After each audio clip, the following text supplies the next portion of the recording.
Kelly Shaw, Rocky Mountain Sasquatch Organization. I'm in a Bigfoot sighting hot spot near the Uintas. I'm actually at the mouth of the canyon, and we're ready to go into the canyon to do our Bigfoot investigation about a sighting that happened here. It's called Dry Fork Canyon, and it's near the Uintas, Bigfoot sighting hotspot.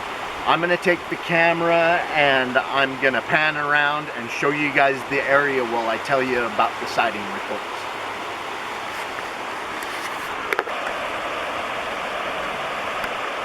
You need to get out there and see where Bigfoot lives to actually get a feeling for what's going on in the area and what the witnesses are seeing. This sighting report took place 2004 in December. It actually happened on the 25th, Christmas Day. The witness that submitted the report, he was heading to his sister's house at 8:30 p.m. at night with his wife and his daughter. His wife was driving. They seen the creature step over a barbed wire fence and pretty much move across the road at a fast pace. When it reached the other side of the road, there was a steep embankment, and it put its knuckles down like a quadruped to help it up the embankment. The witness says the 7-foot-tall creature stayed erect the whole time it used its knuckles to get up this embankment. Later investigation with the witness reveals that the creature started on a fence line about 40 feet from the road, and when it actually passed in front of the vehicle in the headlights, it was only about 30 feet away, and they were in a small SUV. The whole sighting took place in about 160 feet. They watched the Bigfoot step over the barbed wire fence, cross the road in front of their vehicle, and go up the embankment on the other side. So they witnessed it for a full 160 feet of movement. They said the hair was charcoal gray hair, about an inch and a half long. It was thick and well-groomed hair or fur. It was a full moon night, not to mention it passed in front of the car about 30 feet in front of their full headlights. And it did leave tracks on the embankment. The next day, the witness come back to his sister's house, told everyone about it. Anyway, his sister said that some of the neighbors had talked about seeing Bigfoot in the area. So he's not the only one that has seen it in this area. Anyway, when it was crossing the road, when it got to the other side before it went up the embankment, it turned back and looked at the vehicle. And it was about 7 feet tall.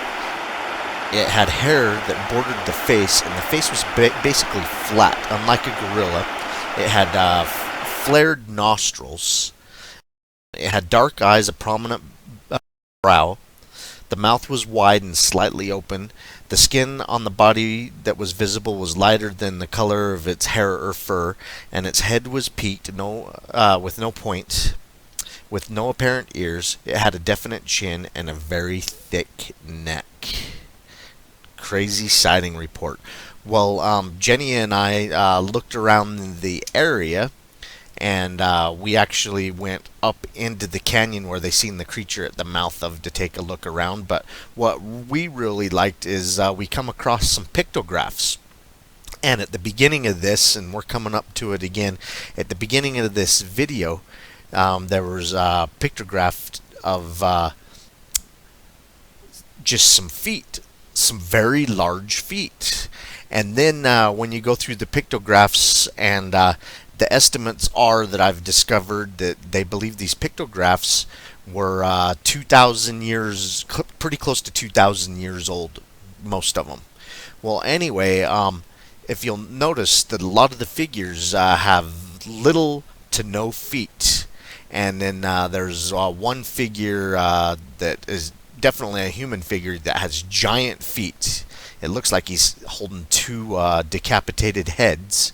And then there's another pictograph that looks like the head of a Bigfoot that's not attached to anything, and then the feet are separate from that, and those are just giant feet.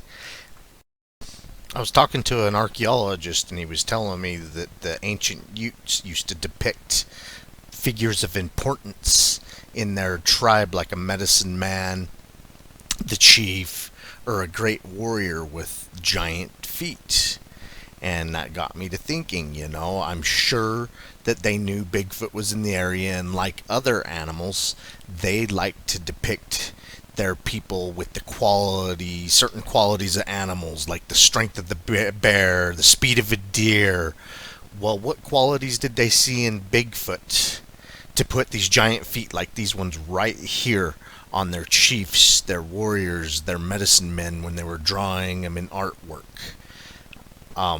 Those of us that try to study Bigfoot, those of us that are Bigfoot enthusiasts, we hear how their eyes light up at night, like they have some extraordinary night vision. They move swiftly through the thick of the forest. They can move silently if they choose. They stay hidden without a problem. More Bigfoot feet right here, and a head that looked like it had like piercing eyes or something to it. Not saying it's Bigfoot. This guy's got his shoes on. And then you notice that others have small or no feet. So I think just like they try to depict a warrior with some type of a supernatural ability of an animal, there's people in their tribe that they bestow the supernatural ability of Bigfoot. This is such a great place. This was icing on the cake to be able to get in here and look around an actual Bigfoot hotspot with the sighting report. I read the sighting report and was kind of looking at the area on a map and everything, and it seemed kind of like a regular run of the average, no frills report.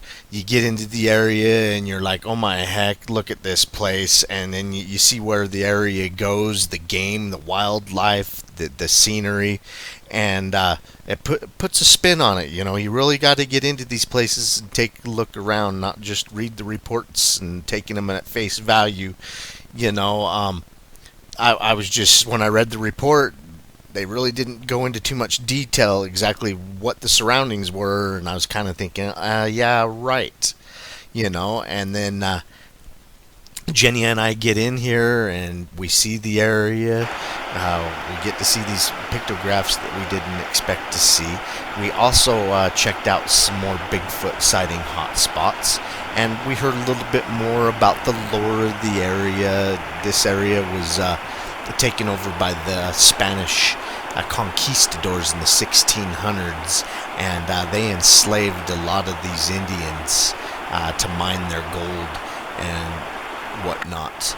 And after a while, the tribes banded together and got very large numbers, and they drove the Spanish out of here. And the Spanish had to get out in a hurry, and a lot of their large gold caches got left behind. Some have been discovered, some haven't been discovered. There's treasure hunters that look around these areas, and it's neat.